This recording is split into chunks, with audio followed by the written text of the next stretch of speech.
What is up, guys? Today I'm coming at you with the top 3 exercises for massive quads, not tone quads, not big quads, massive quads.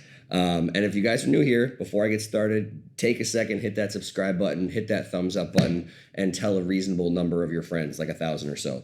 But anyway, so I'm doing my top 3 exercises for quads. If you haven't watched one of these videos before, I really like to say a better description is probably the top 3 best places to start. And so again, I don't really like to say there's a best exercise, especially when individuals are involved, because there can always be reasons to have one over the other. And it could honestly come down to personal preference, even aside from structure and mechanics and things like that.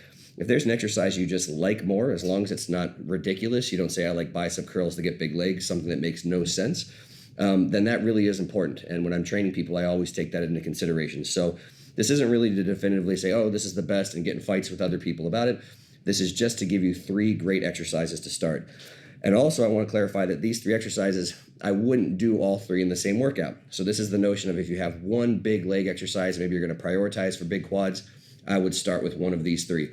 Or if you're following a half body or a total body and you just want one very efficient exercise, I would start with one of these 3. And at the end of the video, I'm going to touch on just a little bit as far as some other good exercises, maybe why they're not in the top 3, but I still use them all the time. So number 1 I'm going to go with on this list is going to be pendulum squats. And so again, if you look at some of my principles that I use for picking what are good exercises, I want principles that basically I can kind of run every exercise through and determine is it a good exercise, great exercise, or maybe has some things that aren't great about it. And so the big things I look at are alignment, how well does it line up with your joints. All of these are basically going to be squat patterns. So alignment's really pretty easy. You can adjust some things as far as your stance, forward, backwards, width, things like that. And almost all these you can make align very well. From there, I look at bracing. So bracing is a component of how much other stuff is involved and has to work. Bracing complexity is kind of both go hand in hand. But some of these, to a degree, bracing isn't really a big issue because you're basically pushing against the bar and pushing against the ground. As long as the ground doesn't move, it's got great bracing. And one of the big things on this is going to be profiles and range of motion. And profiles just means how well does it tax your body, matching what you're capable of doing through the full range of motion. And I'm also picking these exercises based on how much range of motion do they cover. So I could have 2 exercises that compare that both have great alignment, great bracing, great profiles, and I'll tend to pick the one that has more range of motion between those 2 as kind of the tiebreaker.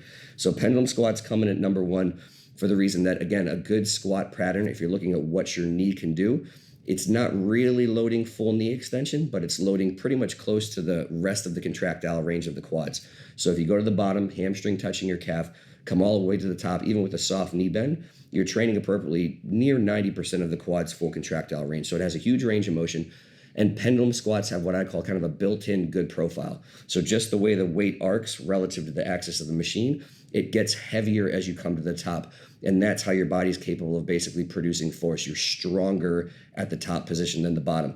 So pendulums are great because one, they're very solid, they're very braced, they've got a lot of range of motion, and they have a great profile as well too. And again, when I come into the bracing component here, where I'm going to give this one a slight edge even to like a free weight squat is the fact that you are taking your spine and back out of the equation.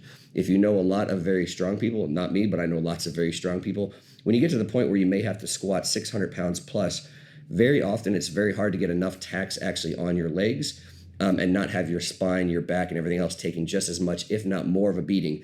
And again, that depends a little bit on structure as well too.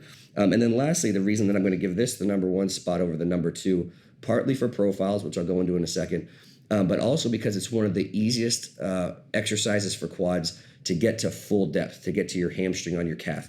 And it has to do with your foot position relative to your body. It has to do even with some of them have a little bit of this curved shape to the foot platform. Some of them are straight, but it's really a matter of semantics of the arcing path as well of the actual machine itself, that almost everyone can get their hamstring on their calf. Where I'm going to get into the next couple, it's not quite as easy. So really, pendulums, you don't have to adjust anything on it to make a great profile. Almost anybody can get to full depth on them. Covers a large range of motion, very solid, very braced.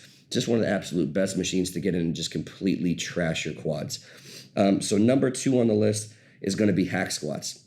Instead of talking about why all the great things about hack squats, I'm going to just highlight the 1 or 2 things that's just basically slightly inferior to pendulum squats. And so again, a bracing standpoint is very much the same. Range of motion is very much the same. The 2 things that are just at a slight disadvantage from the hack to the pendulum is 1, people being able to get to depth. So again, a lot of hack squat people will be able to comfortably get to the depth is dependent on ankle mobility, and it's dependent on the foot platform angle relative to the sled angle. And some of them have so steep of an angle that unless you have good body proportions or very mobile ankles, some people literally can't get to that full depth position without modifying the machine, maybe putting a wedge on it or something like that. And so again, one is just for the ability to get to depth. I give the slight edge to pendulum because more people will be able to get to depth without having to adjust things. And then secondly, hacks just have pretty much the same profile as a free weight. So the load is exactly the same the whole time. So you'll see I do hacks all the time. I like hacks, but most of the time I modify them. So to make them heavier at the top, I either band them from the bottom or band them to the top. So I basically say pendulums have a better built-in profile than hacks. And so just because there's an extra step essentially to have to adjust things or modify the machine to make it as good as a pendulum, again, I give it a slight knock. But aside from that, it's almost the exact same exercise as far as the pattern, the range of motion, and overall still a really, really good option. And then what I'm going to have third on the list is going to be some sort of heel elevated free weight squat. So if I would give them my kind of top two here are going to be basically a safety bar squat with a heel elevation or a front squat with a heel elevation. And why the heel elevation on both? One, all other things being the same, the heel elevation actually lets your knees get further forward than you could even if you have great ankle mobility. So even if you can get to depth with great ankle mobility, your knees can get further forward with a wedge, which all other things being the same for a given load will equate to more torque at the knee, less at the hips, less at the spine. So that's why I pretty much put a heel elevation in there. One, yes, some people it'll help them get more to depth. So again, that's important because again, ankle mobility can be limiting. But even if ankle mobility isn't a limiting factor, it will still allow you to get more out of the same load from a quad standpoint and have less of the effects that you don't want happening on your hips and on your spine. So again, why would these be slightly below? The other two is one is, again, the profile thing. So of course you can use bands, you can use chains, you can make them a little bit heavier at the top, but it takes a little bit more setup and a little bit more of adjustment. So some of it's just a matter of semantics and convenience. And then two, there's a component of kind of complexity and bracing. So like I mentioned before, there's your spine, your back, your torso can be a limiting factor. Now, again, obviously these free weight exercises are number 3 on the list. So I think they are great exercises. Again, if your goal is strength, you're a power lifter, an athlete, you can make a slightly different argument. Maybe you flip-flop the order a little bit depending on your goal.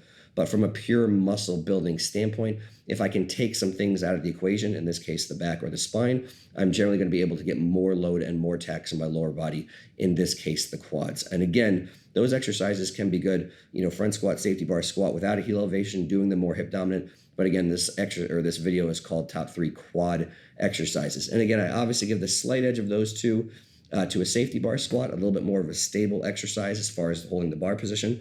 And front squats are hit or miss. Some people basically are extremely uncomfortable holding the bar. Some people can sit there and hold the bar all day, and some people actually find it more comfortable than a safety bar squat. So again, a lot of that really comes down to the individual. A lot of people will knock front squats for the stability component of the upper body. And again, for some people, absolutely, if it's too much of a pain in the butt, they don't bother. But some people, again, can comfortably hold them there all day. So again, just to address a couple things in this real quick, what isn't in this video? Leg pressing isn't in this video. Lunges, split squat variations aren't in this video. Leg extensions aren't in this video. If you've watched any of my leg workouts, you see that these are exercises I program often. So they are great. But even if we look at the leg press, much less range of motion. Most people can't get to a fully lengthened quad. Most people can't basically load full knee extension. So its big knock is range of motion, but it can still have a great place in programming for just taxing whatever you've got left. It's one of my favorite exercises to just get a lot out of the quads when maybe the other ranges of motion are already spent. Leg extensions are great for isolating the quad, probably more than any other exercise. But again, there's a component of, again, you're only loading the top range of motion, not loading the mid or the lengthened ranges. So again, leg extension is a great option, but again, they get a little bit of a knock for short range of motion, not loading the ranges of motion where you're strongest. And again, the profile, again, can be kind of hit or miss dependent, again, on, what ranges of motion you're trying to train. And lastly, lunges. Lunges can be great. Again, they can be a good option for loading the quad fully lengthened. They can be good for mid-range, but there's a little bit of a complexity component. Obviously, whenever you're loading them, you're either holding through your hands or bar on your back. And again, some of that can take away from how much load you can actually get to your quads. And again, the fact that you have to walk or move, or there's a little bit of a balance component there. Again, they just kind of get slightly knocked out of the top 3. I use them all the time. So it's not implying that they're negative, they're bad, or they're not great.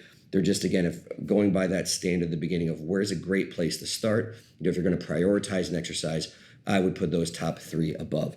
So that is it. Those are my top 3 exercises for quads as a great place to start. Like I said in the beginning of the video, if you didn't already, please hit that subscribe, hit that like button if you appreciated it. And of course, share with a billion of your closest friends. Until next time.